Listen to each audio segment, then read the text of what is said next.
had a sore on my leg, and it didn't look good, and it kept getting worse. And I went to the doctor, and they immediately sent me to the hospital. Determined I had sepsis, because I don't know why. Sometimes it takes multiple wake-up calls, but this felt like the one, right? You are going to die. This is being overweight, is very, very hard in life. And so that was a big cause of stress. What did I do to alleviate that stress? Was eat. Yeah, that's a big issue for me. It was before I went on Mounjaro. I actually ended up in the ER one day with severe abdominal pain and high fever. And so the ER doctor thought I had some kind of... Hello, and welcome. Today, look who I have with me. My special guest is Mindy. Mindy, welcome. Hi, How thank are you. I'm doing great. I'm so happy to finally get to talk to you in person. I know. And if you are a part of the GLP-1 community, you have seen Mindy in the comments. She's always there supporting. She's at the live. She's sharing her wisdom, making comments on the videos. And I just really appreciate you. And I'm going to tell you, I remember seeing you months ago on another interview, and I have to say, you look gorgeous. You look so slim and trim. I don't know that I would have recognized you if I didn't know that you were Mindy. Thank you. So you look great. How do you feel? I feel fantastic. I really do. Fantastic. Yeah, I have, energy and mental space too, to do the things I've always wanted and needed to do. Elaborate on that. What do you mean by the mental space? Well, I think, a lot of us talk about food noise. And of course, a lot of us also talk about we didn't know what that was until it went away. And then we're like, oh, maybe this is how everybody else feels. But with that gone, and not having to have that up here in my brain, I feel like I now have the mental space to, whether it's clean up a doom pile I have going on somewhere, or spend some time to read or work on my mental health. I feel like having that gone has given me the ability to do other things. And I would agree with that. Well said. Well said. So let's just get started. I want you to tell us your background. Tell us a little bit about yourself and tell us what led you to taking Mounjaro. Sure. On your Mounjaro journey. I love to say Mounjaro journey. It goes together, doesn't it? So I'm a 63-year-old Grammy of 2. I have one son, he's 40.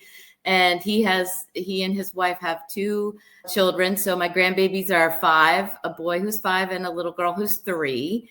And so, of course, that's great to have all this energy now to hang out with them. But how I got started is I have struggled with my weight my entire life. My highest weight ever, I think I was probably in my 30s. I was up around 305 pounds. I've gained and lost, probably like a lot of people who are watching us, I've gained and lost over 50 pounds many, many times, and over 100 pounds twice, and on my way, hopefully, to time number 3 and last time. But I think the most recent time that really is relevant is back in, I think, 2017. I went to see my doctor, and my A1C was... I can't remember if it was diabetic, or it was pre-diabetic, but 1 point away. And she was going to put me on medication. And I said, look, if you put me on medication, I am not going to do the work. I know myself. I will rely on the medication, and I'll still keep doing the same terrible things that I'm doing. Please let me give it a try. So she sent me to a bariatric doctor, not for bariatric surgery, but for obesity medicine advice. He put me on a strict diet and a strict exercise regime, got my weight down, lost, 100 pounds or so, got down to probably about the weight I am now. And when I got there, I couldn't get the scale to move anymore. And I wanted to weigh less. I weigh 189 right now. and I couldn't get the scale to move. And then I got discouraged and stopped doing all the things and went back to my old ways and gained it all back. So in 2023, I had a sore on my leg, and it didn't look good, and it kept getting worse. And I went to the doctor, and they immediately sent me to the hospital. I had sepsis, and that's an infection of your blood. It's very serious, and you can die. I spent about a week in the hospital. I'm allergic to all kinds of antibiotics, so they had a really hard time treating me. But they told me, by the way, you're diabetic. Your fasting blood sugar is in the 200s. Your A1C is 10.9. And your diabetes is making it hard for us to heal you because infection likes the sugar. And so it's like this, kind of feeding off each other. Yeah. And so they were giving me insulin in the hospital, trying to treat my diabetes, but they couldn't get my blood sugar down. Finally, the sepsis was better, and I was able to come out of the hospital, but I came home with like bags of things, like the syringes, the insulin pens, the wipes, the thing to stick your finger, the glucose monitor, the strips, all the things. And I was just so overwhelmed, but determined, because I don't know why sometimes it takes multiple wake-up calls, but this felt like the one, right? You are going to die if you keep doing this to yourself. And I'm going to try not to get emotional, but I felt like I did this to myself. I have diabetes in my family, on my dad's side. My dad died when he was young from an accident, so I don't know what his health journey would have been like, but he was overweight. My grandparents on his side had diabetes. So, I do have the genetics, but I did it to myself. I was overeating. I have trouble with binge eating. But I buckled down and I said, the obesity doctor had taught me how to eat, and I'm going to do that again. And so I did, and I was able to lose about 24 pounds. And then I was stuck. And I started doing some research and learned about semaglutide and tirzepatide, and kind of said, did more research and thought, well, it looks like tirzepatide is a little more effective. So I'm going to ask my doctor for Mounjaro. And I went to see her, and she said, you're not going to make more progress until we can get you off insulin, because insulin really wants to help your body hold fat. And so she was on board, but she said, Mindy, look, you have done this to yourself multiple times. You can do it again, though, because you've lost weight before. You can do it again. But I really want this to be the last time you go through this. So I'm not going to make you. Of course, she can't make me, but she made it a condition to prescribe Mounjaro that I go and seek therapy. Okay. She didn't say it this way, but basically get your mind right. Get your mind together, yes. Yeah. And I've never heard anyone say that a doctor told them that was a condition of them prescribing Mounjaro or any GLP-1. But I think it's interesting that you had to ask your doctor for it, because I was just thinking a couple of years ago, Mounjaro was out when I was seeking an appetite suppressant. I always was seeking an appetite suppressant, and a bariatric doctor, no doctor would give it to me. They always would say, you can do this. You're so smart. You're so accomplished. You can do it. They're always tying that weight loss to, skills. I feel like it's always tied to a skill. And it's not a skill. It's mental. It's an emotional aspect to it too. So I think that's interesting that my doctor never mentioned it. Now I have switched doctors since the doctor I have now for the past year and a half has not been my doctor for years and years and years. That doctor retired. But my previous doctor never mentioned anything about Mounjaro or Ozempic. And this newer doctor I have, she's the first one that actually brought up taking a GLP-1. So I think that's interesting. Did you say, why didn't you tell me this before? Why didn't you mention Mounjaro before? I never asked her why. I know she's knowledgeable. Like when I first brought it up, she was like, well, Mindy, I want to talk to you about the possible side effects. She talked about the minor gastrointestinal side effects, but she also wanted me to be aware of, which I think now we understand that it's not as big of a risk as it was first said, but the thyroid cancer, I think we know now that they've only really seen that in rats because they have more receptors in their thyroid than we do for that type of medullary thyroid cancer. But, she also talked about the gastroparesis. And I think one of the reasons she may not have gotten to that point of recommending Mounjaro is because I was on such high levels of insulin and we were really trying to get my blood sugar down. But I had been titrating down my insulin. Like when I left the hospital, I think I was on a total of 60 something units of insulin a day. So I was taking it before meals. And then I had a long lasting insulin that I was taking at night. And by the time I went to my doctor about Mounjaro, I was only taking 11 units of the long-lasting insulin before bed. I wasn't taking anything before meals anymore. And I probably would have titrated off eventually because I was being so strict with my diet. So, she may have gotten there and I just may have pushed it sooner than she did. If I had gone into her and said, look, doctor, I am not losing weight. I am doing all the things and it's just not moving. She may have brought that up. I just think I got to it first. Okay. Yeah. Well, that's good. You were an advocate for your own health, which is always great, looking at what you could do and how you could help yourself.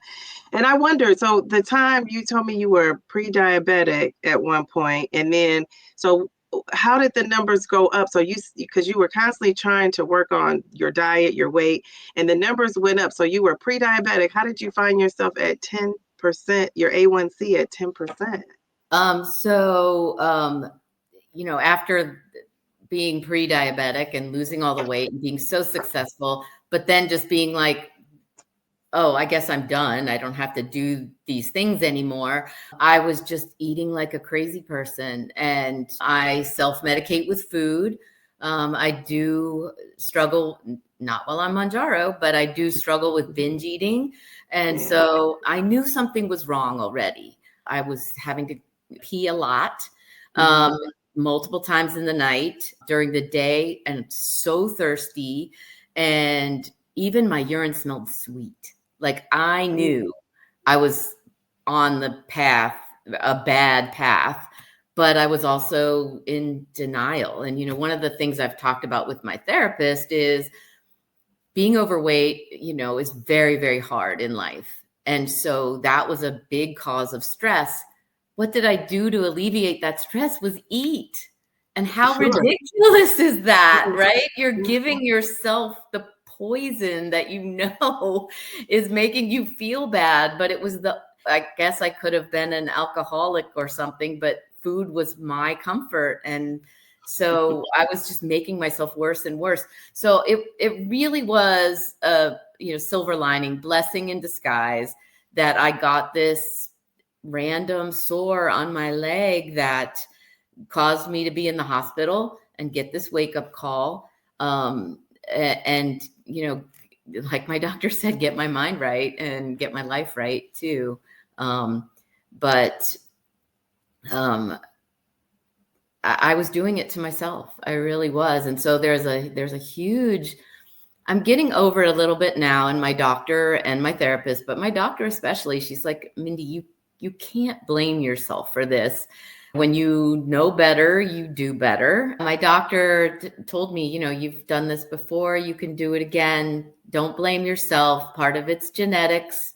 But I do feel some kind of guilt or shame, I guess. I think that may be one of the reasons. I think you've seen me talk about this before, and I kid about it online a little bit, but I still have not told my mom. My mom doesn't know that I'm diabetic. She doesn't know that I'm on Mounjaro. She sees me losing weight and, she assumes I'm eating low carb because that's what she sees me eat when, we're together and I'm eating. But I remember when I was diagnosed pre-diabetic and I kind of worked my way through that and lost a bunch of weight and finally said something to her, and she was just like, I knew it. I knew you were, and she's like, my side of the family doesn't have that. So you get that from your father and all those kind of things. And my father passed away when he was very young from an accident. So we don't know what his health journey would have been, but his parents had diabetes and he was very overweight. So, something tells me that would have been his path as well. I'm trying to get up the nerve to tell my mom. Part of me also didn't want her to worry. And I'm in a really good place now. So I feel comfortable. Oh, yeah. At some point telling her.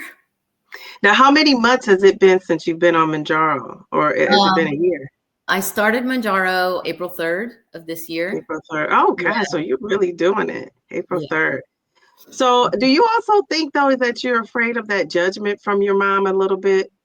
I hope she never watches this interview. But yes. Sorry, Mom, we love you. Sorry, Mom. But no, it's true. Like, I've told my son and his wife, and I told a few close coworkers, because when I started Mounjaro, I was still on insulin. And so I was having some low blood sugar incidents. So I figured the people that were close to me, I'm close to them personally too, but literally in my vicinity, needed to know in case like I fell out or something. Oh, sure. Yeah. So I showed them, what the noise would be like, that my continuous glucose monitor, it alarms if my blood sugar gets too low.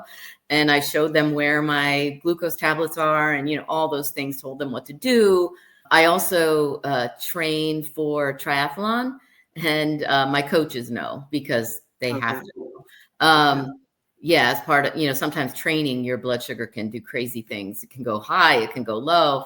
And that's the funny thing about triathlon is I started doing triathlon after my previous weight loss. And who does triathlon and gains 80 pounds? I don't know how I managed to do that, but I did. And I still train for triathlon now. And it's a lot easier when you're 82 pounds down, that's for sure. I was going to say, does your body just notice a difference? Do you notice? Is it much easier? Yeah, especially running and cycling. So, if you're cycling up a hill and you're pulling 80 extra pounds, that's pretty crazy. So, yeah, it feels a whole heck of a lot better doing these things without that weight on me. So that's great. So you've always been active. This is nothing new to you. Yeah, I'm just continuing my training. So I train about 6 days a week. They like for me to have one rest day.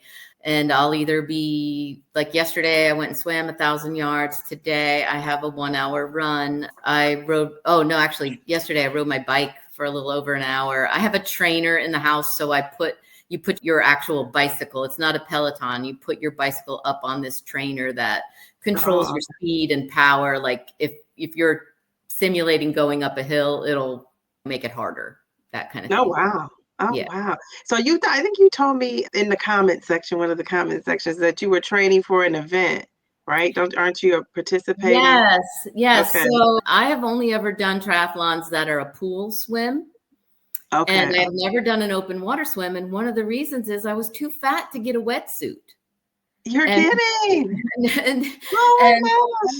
So, athletes are excited for you. So my goal is to get a wetsuit because there's one race here in the Charlotte area. I live in Charlotte, North Carolina. There's one race in the area that happens in April, and then it's kind of got a similar race that happens. I think it's in September. The September race I could do without a wetsuit because the water is warm at that point. But the April race, I would have to wear a wetsuit. The water is still a little too cold. And I've never done a race where we swim that long. I'm just a baby triathlete. And so I'm nervous about it. If I don't make the April one, I will definitely do the one in September. It's the one that's in my training app that I use with my coaches. And that's our goal. Now, what weight would you need to be to get into the suit? I think I could probably squeeze into one now. One of my coaches is probably a little bit bigger than I am, and she can get into a wetsuit. So she says I could probably fit in hers. So we'll see. But I'm also short. So I'm only I'm not super short, but I'm only 5'4". And so, if you try to get a suit that's big enough for your body, you're going to have like sleeves down to the, and I wouldn't want to wear her wetsuit and like say, well, I'm going to have to cut off the legs. I think I'm almost there. I think I can make that happen. Now it's just getting over the idea of swimming in a lake. I was just thinking the good thing about April is that'll be around an anniversary for you of your 1 year on Mounjaro. So that could be like a challenge. But I always say go with your gut. If you're feeling unsure about it when you get to April, just go do September. For sure you'll be ready September. Yes. Yeah. So, wow, that's exciting. Well, tell us, you are on Mounjaro. Your doctor says, let's do this with the therapy. Now, how many times a week do you go, or is it monthly? What does your therapy look like? I go once a week. Oh, great. Yeah. Wow. Yeah. And do she's you love great. it? Have you gotten Yes. used to it? I do love it. It's, it's a lot of, I teased her a couple times ago. Every time I leave therapy, I have like this massive headache. I think because, you just get into emotions and thinking, and it's cathartic, but it's a lot. And so, usually by the time I get home, her office is about 20 minutes away from my house. So by the time I get home, I'm like, I'm back to like normal Mindy. But yeah, it's an emotional thing, but I think it's been helping. Now, does she give advice, or do you just talk and share your feelings and she kind of gives you insight on what you're telling her? It's a little bit of both. So, I share certain things, and then she'll give me like assignments sometimes. She's like, okay, so that happened. Why don't you write about that? And like, then she'll have me like write the kind of the details, but then she'll have me go back in and write like, how did you feel that time? How did that feel? How did, like, add your emotions in there? And sometimes it's going back to things from your childhood. And I'm 63 years old. I'm like, girl, that was 50 years ago. Oh, I know. But it really does. Everything is rooted in that childhood. Isn't that so true? And that makes me think about that as I'm raising my daughter. I was a late bloomer. I think it's, good to have children late because you can be reflective. You are willing to learn and do things different. I think when you're younger, you're just, you were a younger mom, you're on the go, you're just trying to make it happen. And I still am just trying to make it happen, but it has allowed me to be a little bit more reflective. And I often think about, I want her to just have a great childhood. And you're not going to be a perfect mom, right? Because there's no handbook for parenting or dad. But when you know better, you do better. And you just kind of want to avoid those. So, I love talking to you because about this whole therapy and even your exercise, because I'm 52. And so when I see someone that's 63, I don't know if I conveyed this, but there are times when I was exercising. I have been one of those people. I'm either exercising and I'm all in, I'm not eating the best, or I'm eating the best and then I'm not really exercising. And when the two worlds collide, I'm doing it. Which is, I've had those experiences where, the two worlds collided. But as I've gotten bigger over time and gained weight, the pressure on my knees and then having the perimenopausal things just wouldn't allow me to do it. But I didn't have the background in exercising like you sound like you have. So that makes me feel a little bit better about myself because, I've never wasn't raised like that where you got up and you exercised because it was heart healthy and you needed to. People only really exercise in my surroundings when you were trying to lose weight. And then when you were trying to lose weight, it's just like same thing with eating. You know how you would do well and then you mess up and then you feel like, okay, I'm just going to continue. If I mess up on a Wednesday, I'm going to continue it until I start again on Monday. And that's kind of how my exercise was. And then when you gain so much weight, you don't really want to be in the gym because I feel like everybody is looking at me. And it's like, how did I get here? Which is what you were saying earlier. You did this to yourself. And so it's that whole cycle. And so that's why I think these interviews and, our GLP-1 community is so great because you can learn from people. It validates some things that you probably had issues with yourself as well. But it also makes you kind of reflective and thinking, okay, I could do something different here. And so I think this is great. So tell us, have you had any side effects on when you were taking Mounjaro? Because you said you scaled back the insulin. Did you ever really go totally off of the insulin?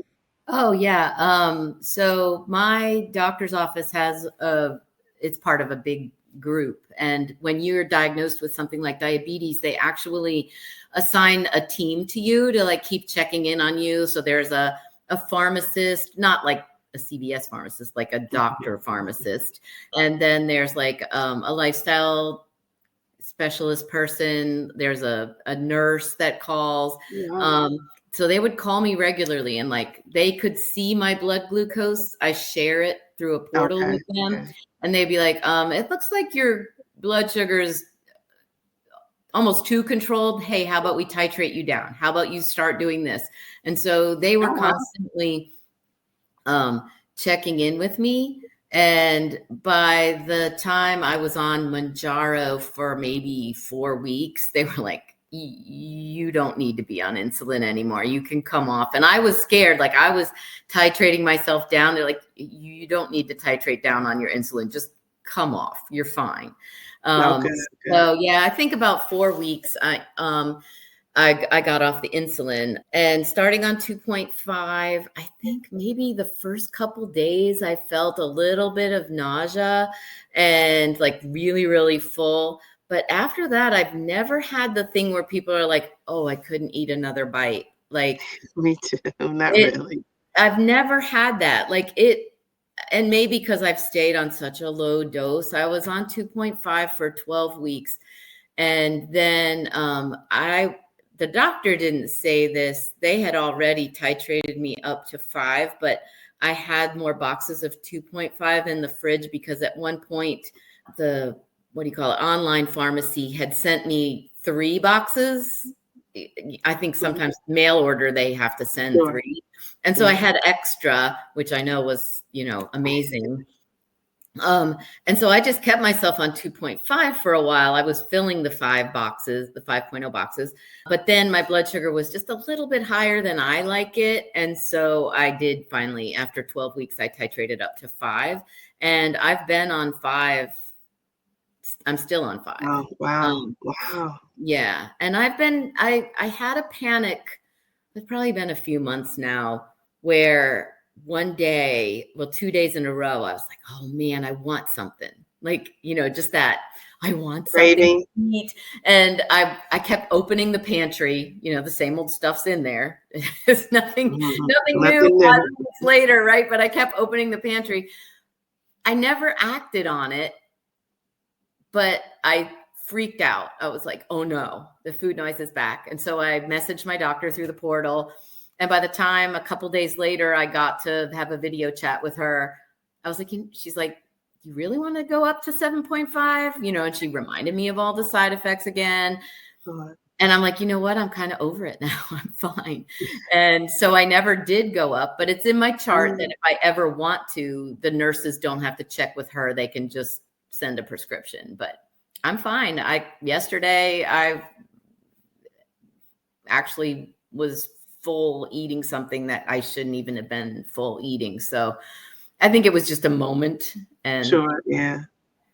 Well, it's working. So I would stay with that 5. So what about constipation? Because we always hear about that. Have you had that?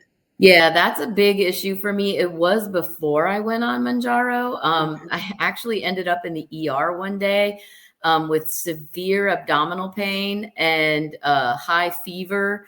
And so the ER doctor thought I had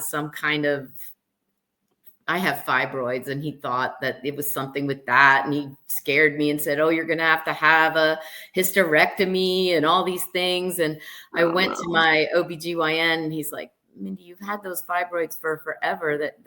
It's not what it is. And your fever's gone. You probably just had a fever for something else. So I'm like, well, what the heck is this? So I went to my doctor, my PCP, and she's like, palpating my stomach. And she's like, Mindy, you're constipated. Oh my gosh. What? I went to the ER because I wasn't pooping. And I'm like, but I'm pooping. And she's like, but are you? And I'm like, what? And she's like, is it like really normal or not normal? I'm like, yeah, it's not normal. She's like, yeah, where your intestines bend, you have blockage there. And so Oh, she put me on Miralax. I can't believe I'm talking about poop. We talk about poop though, don't we? yeah. She put me on Miralax and she's like, I know on the bottle it says like you shouldn't take this for more than so many days without consulting your doctor. And she's like, I'm your doctor. And I'm telling you, you can take it for the rest of your life every day if you need to. Okay. And I kind Is of this the powder form that you mix with the water? Okay. yeah, and it has no taste. I know some people that are on GLP-1s that put it in their coffee in the morning. I felt like it changed the flavor of my coffee a little bit. So I put it in my first tumbler of the day. Can you taste it in the water? No, I can't taste it at all. Well, I have electrolytes in my water or some kind of flavor. So no, you don't really taste it. And that's really all I need. And I keep an eye on it. So I don't take it every day, but almost every day. So the electrolyte is a little debate in our community with some people saying that, it makes them hold on to water, weight. Mhm. So you drink electrolytes and you haven't had an issue with it. No, but don't forget, I do work out really hard and I am a very salty sweater. So when I sweat, like if I wear like a black visor, like you can see the white, and my skin is covered in salt when I'm done. Okay. And I also have, now that I've lost weight, I have very low blood pressure. Like it'll get down to like 90 something over 60 something.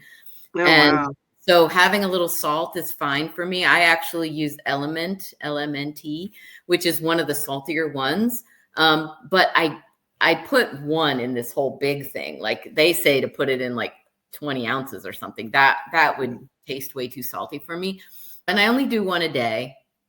And it works for me. But like I said, I have low blood pressure and I think I'm consistent with it. So is it maybe helping me retain a little bit of fluid?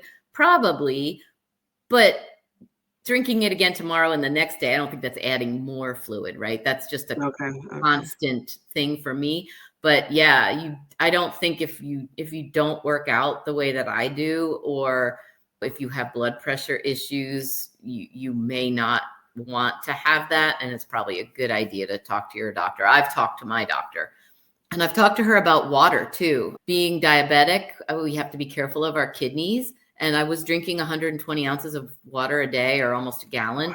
And she was like, you need to give your kidneys a rest. So I try to stay to about 80. Yes. And I do 64. Like I've always been a water girl. So I do 64 to 80. But even with that, my urine is clear. And they'll tell you, you really shouldn't have clear urine. So I have to be careful with that. And so then when I, see that happening, I'll drink coffee in the morning. I'm not a coffee lady, but this protein coffee has caught on fire with me too. I'll get a large coffee and I'll split it in half. And I think in the coffee community, this is like a no-no, but I'll drink half the coffee one morning and then the other half maybe 2 days later. And I just heat it up. And people are like, how do you do that? I also use Element as well. And that Element, I take a half a packet and I use the other half. I was only really doing one half of a packet for the whole week.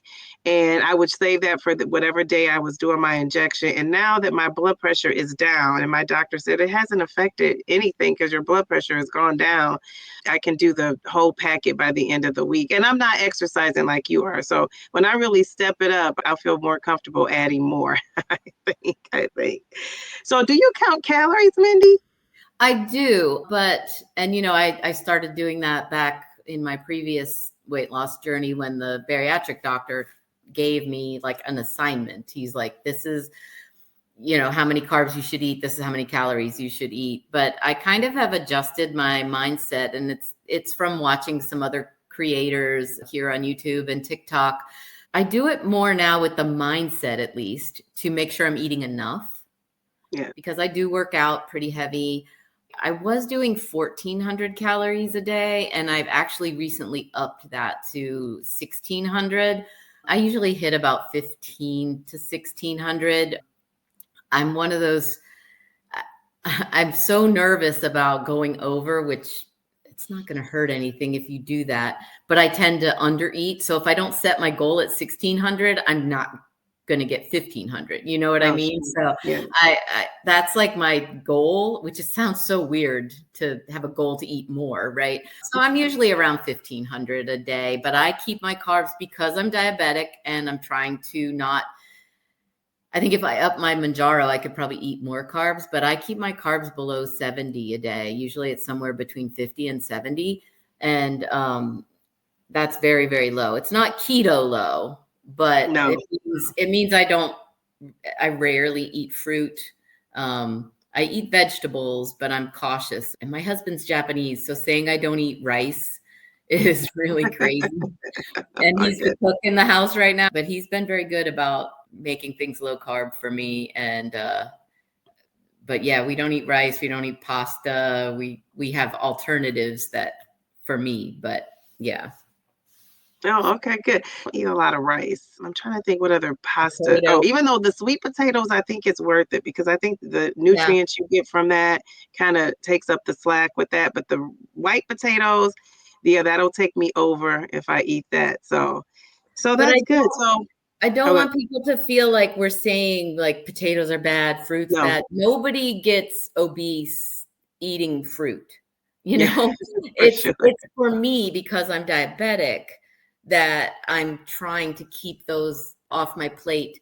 Do I occasionally have fruit? Yes. Also, remember, guys, my mom does not know I'm diabetic. So if I go over to her house and she's having lasagna, guess what? I'm going to eat You're it. gonna have lasagna.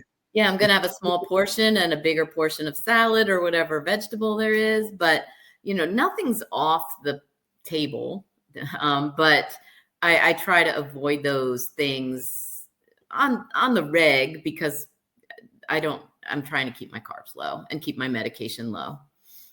And that's me too. I'm pre-diabetic now in the pre-diabetic range. And so that's why I'm watching my carbs as well. That My fruit in the A1, summertime when it's in season, oh oh, yeah. I love it. Mm-hmm. And my I love it. A1C now is 4.7. 4.7. Mm-hmm. Yeah, 4.7. so I went from 10.9 down to 4.7. Mm-hmm. Bravo to you. I'm so proud Yeah, of you. That is thank you. awesome. Do Yeah, you feel great about that? I do feel Oh, really good about that. And I don't think I realized, of course, I knew that my weight was making me feel terrible. It's just hard to move. Everything's a pain in the neck, just even getting up to go in another room and get something. Like, oh, I'll get it later, but I think that having your blood sugar so high also yeah. makes you Slow lethargic. you down, Yeah. tired. Yeah. So I Fatigue. think that maybe has helped more than losing the weight, to be honest. You're probably right. You're probably right. I think you really are right. Now, what about protein? How much protein are you getting Mhm. in? So there's a creator on TikTok who I follow, and she did a really great interview with a doctor named Dr. Vickery, and he is an obesity specialist.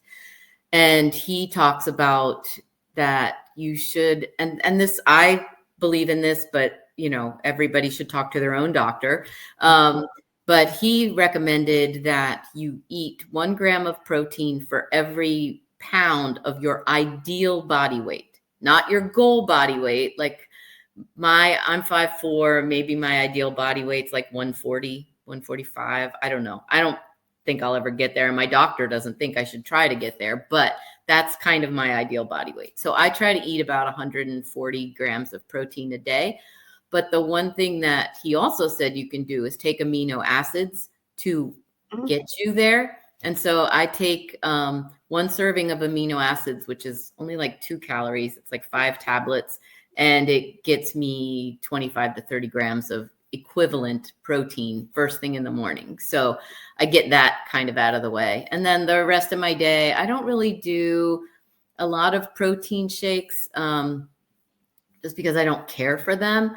I do usually 1 time a day as like a snack, maybe have a protein bar. But other than that, all of my protein comes from like eggs and meat and fish and cheese and yogurt. Those are things that I like to eat and get me my protein goals.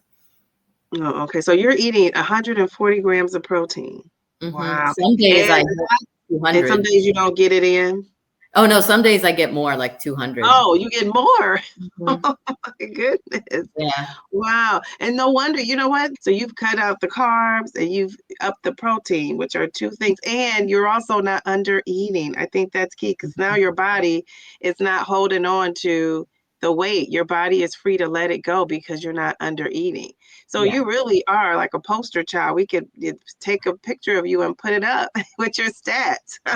So What to do, what to do. And you know what? The idea of you training for your triathlon reminds me of, I feel like you've had training with all the things you've been through on your previous weight loss journey. So I feel like you've just taken all that up and you have, like, if you were in my class, I give you an A plus.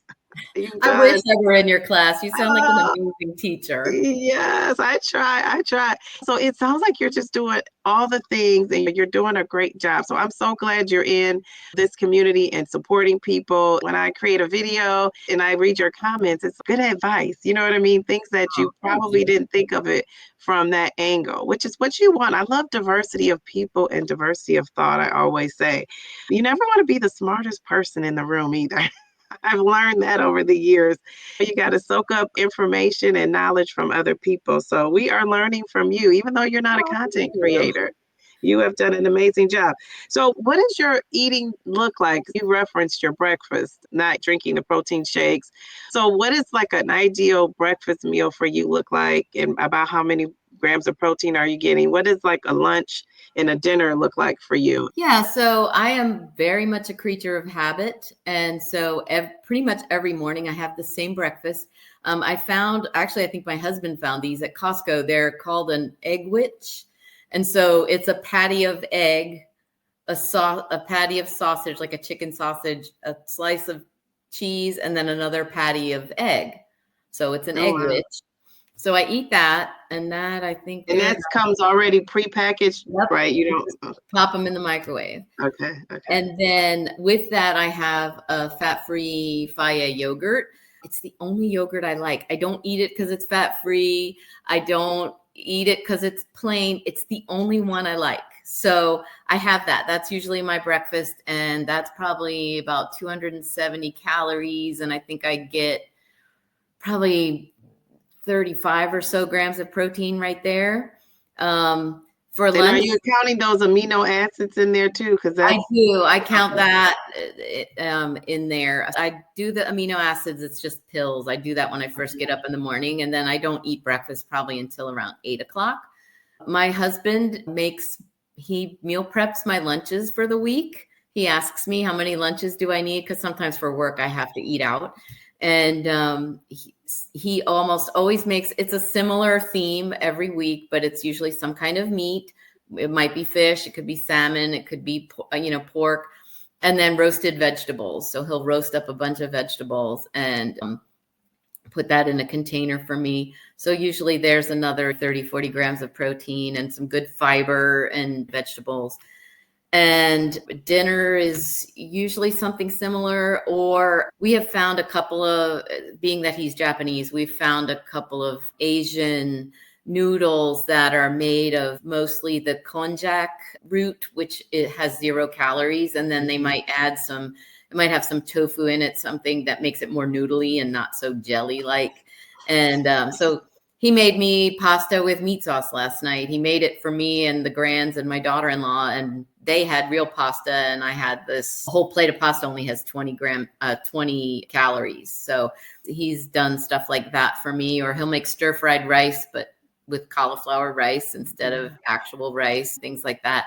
I kind of save the protein bars for pre-workout because I have to be careful. If you work out really heavy, it can send your blood sugar way down, but your body's weird because sometimes it can also send it way up because your body thinks you're running from a saber-toothed tiger or something, and it sends all this glucose out to your muscles, and so your blood sugar can spike too. But I try to eat a protein bar so I get a good balance of protein and carbs right before I work out. Oh, wow. Wow. That sounds great. I love how you said, though, you're a creature of habit. So you have a set menu of things you're eating. So you're not really trying to reinvent the wheel. You're just going with what you know works for you and your body. That's perfect. So if anyone gets that message out there. Now, so you've 82. lost 82 pounds. So what have you done with your old clothes? I know you had to get rid of some of those clothes. Yeah, seeing some of you ladies talking about that inspired me to finally go into my closet, and it was a lot because I some things I knew were too big, right? Mhm. But some things, I've done this journey multiple times, and there were some lurkers in the back of the closet that I don't know why I didn't get rid of them, but they were too small, and I pulled some of those out. I had to try on everything.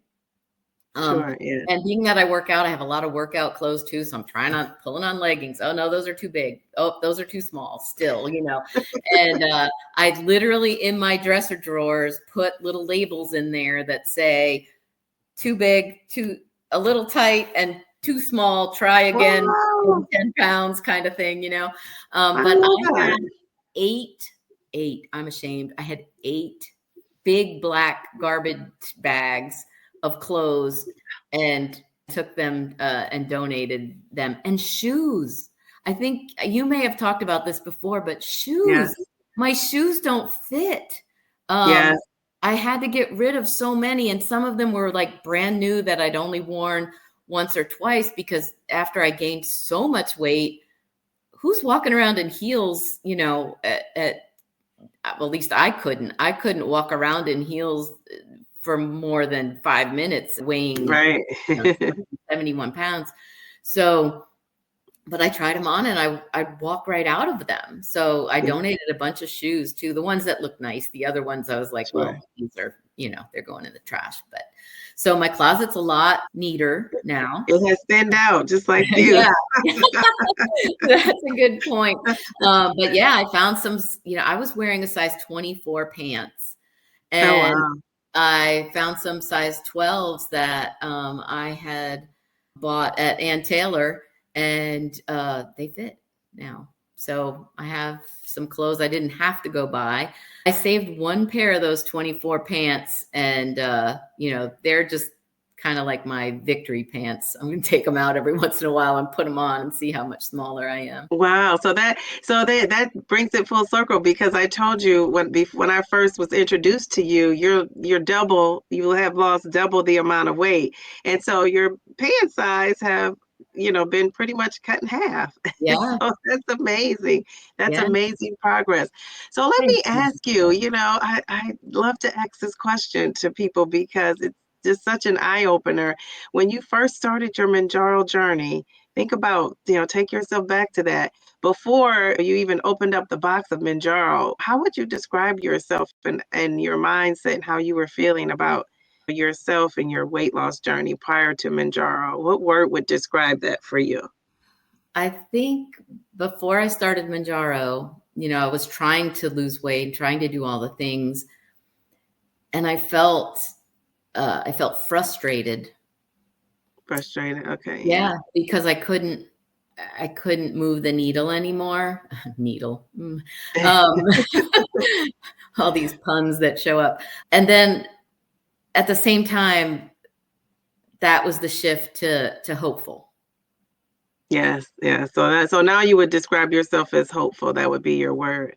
Yeah, Hopeful. but I think that day, that shot, like the first shot, and I got the prescription on a Wednesday, and I marched my butt down to the drugstore and picked it up, came home, no thought about, I hear people now, oh, when should I take my shot? And we all like to recommend, you might want to wait if you work a Monday, Friday work week, you might want to wait till Friday night. So if you have any side effects, you could deal with them over the weekend. Nope.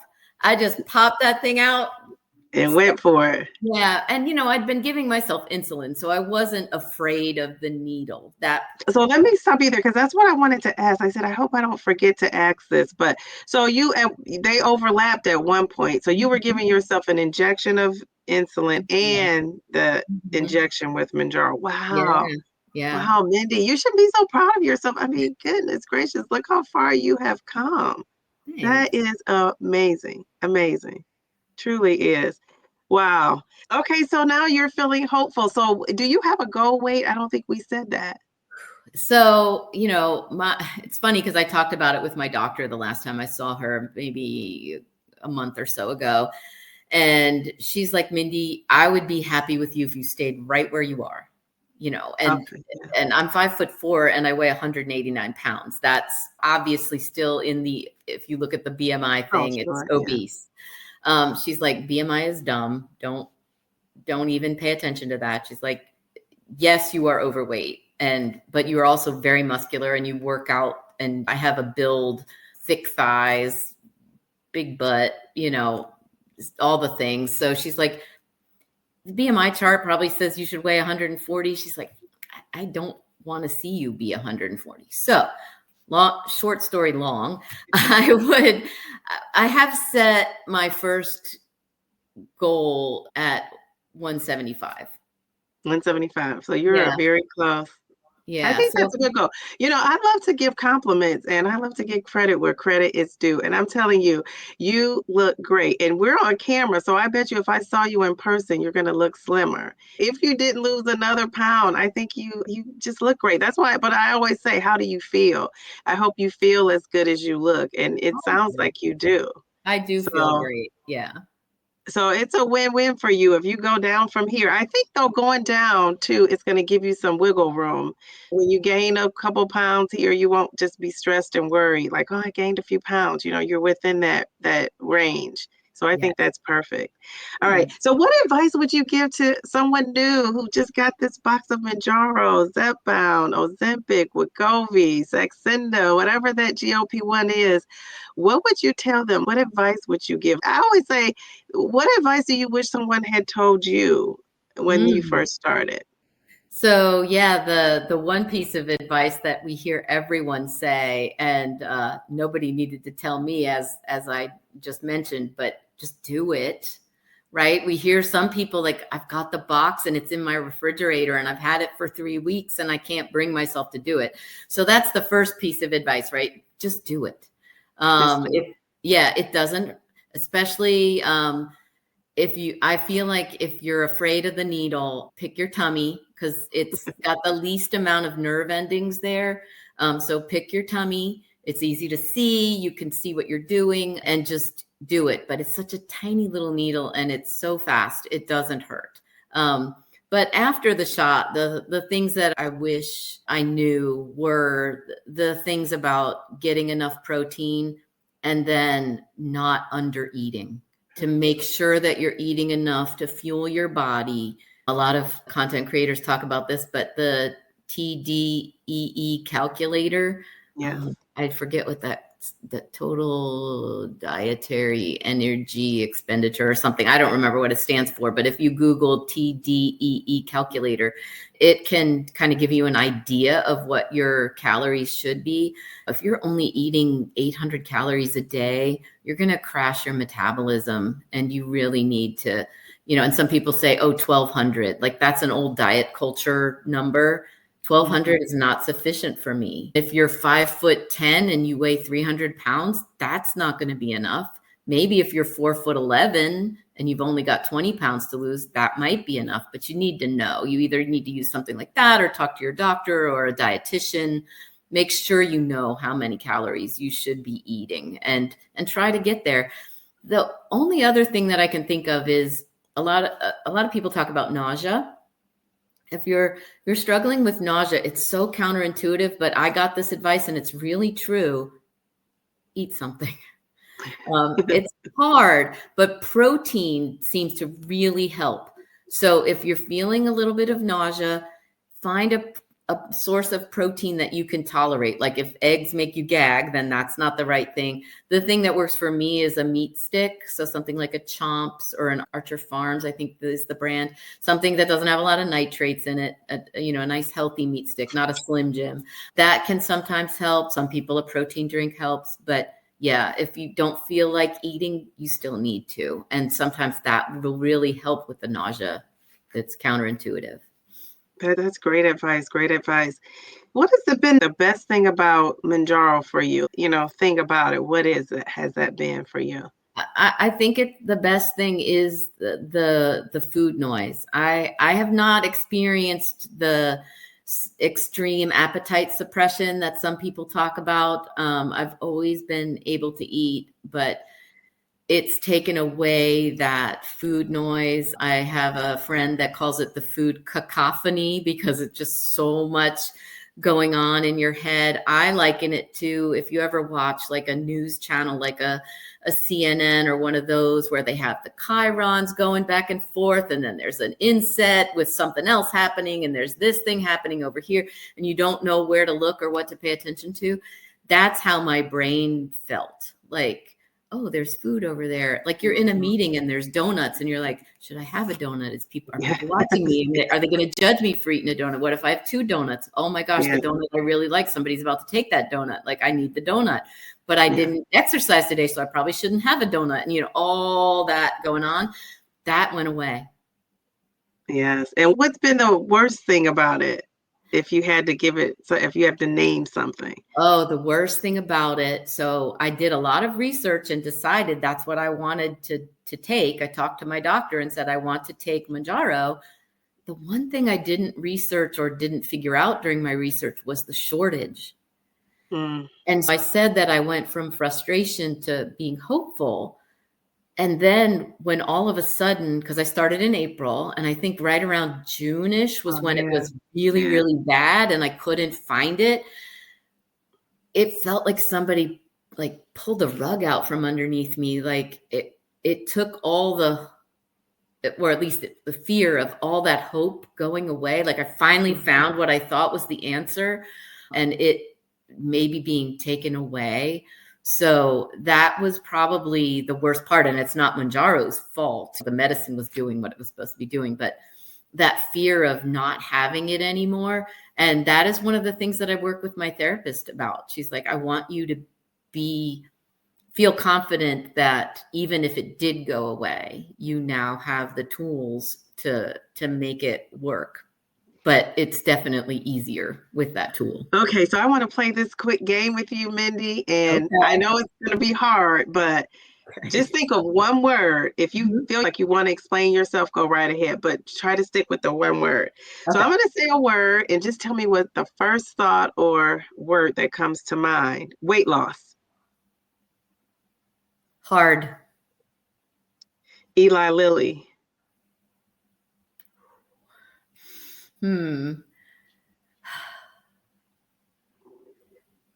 Wow, that's a hard one.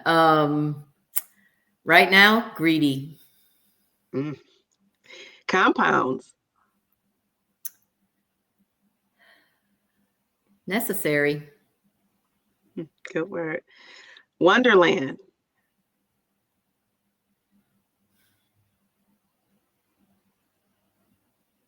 Achievable. Ooh. Family. Everything. Mounjaro. Life-saving. The GLP-1 community on YouTube.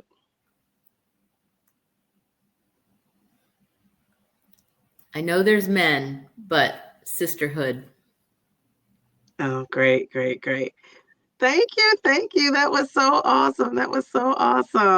Any advice, Mindy, you want to give to, I don't know if I missed a question or something that you wanted to share that we didn't get to, but anything else you want to share before we end? I hate to see you go. Well, this was so great. This has been so great. No, I just want to say that, Downsizing Diva, I love you and I love your channel and I love all of the other content creators. Like I said, sisterhood. I think there are men content creators that I follow too, and I love following their journey. But I feel like we ladies have especially a strong bond, and I just love seeing everyone's journey. And I love that you guys allow me to come along for the ride. And I'm not a content creator, but I love being a part of this community.